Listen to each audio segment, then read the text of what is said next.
दोस्तों, नाग नागिन के किस्से तो आपने सुने ही होंगे। नागिन अपने नाग के लिए वर्षों तक बैठ कर के इंतज़ार करती है। ऐसा ही एक किस्सा आज हम आपको बताने जा रहे हैं। हरियाणा के एक छोटे से गांव खरियावास का ये किस्सा बताया जाता है। बताया जाता है कि इस गांव में दीपू नाम का एक किसान रहा करता था और वो किसान खेती बाड़ी करके अपने परिवार का लालन पालन किया करता था।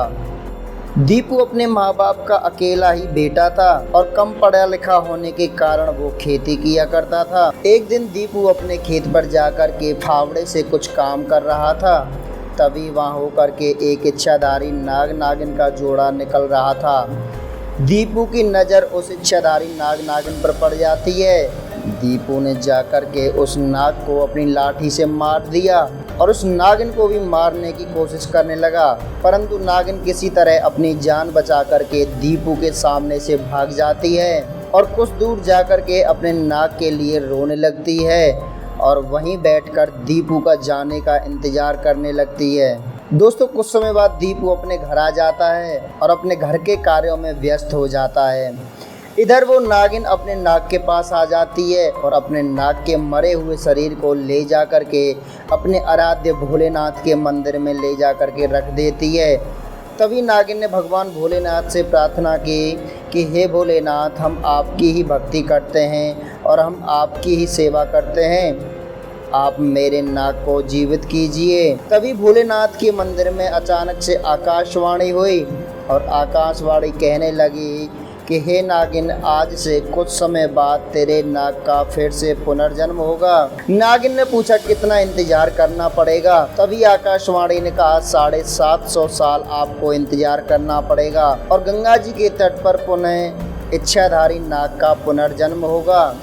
यह बात सुनकर के इच्छाधारी नागिन खुश हो जाती है और भगवान भोलेनाथ को प्रणाम करके अपने नाग के शरीर को लेकर के वहां से चल देती है।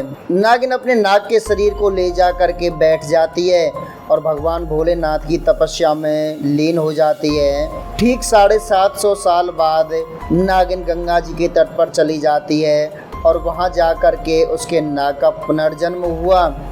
पुनर्जन्म होने के बाद में वो नाग और नागिन फिर से दोबारा मिल जाते हैं। नागिन ने कहा तुम्हें एक किसान ने मार डाला था, मैं उससे बदला लेकर के रहूँगी। नागिन उसी गांव में आ जाती है और उस किसान के खेत पर जा कर के चुपके से दोनों नाग नागिन बैठ जाते हैं। दीपू नाम का किसान वृद्ध हो चुका था और अपने खेत पर घूमने के लिए आया था। नागिन ने मौका पाकर दीपू को डस लिया। दीपू की वहीं पर मौत हो जाती है। दोस्तों, इस प्रकार से नाग नागिन का बदला पूरा हो जाता है।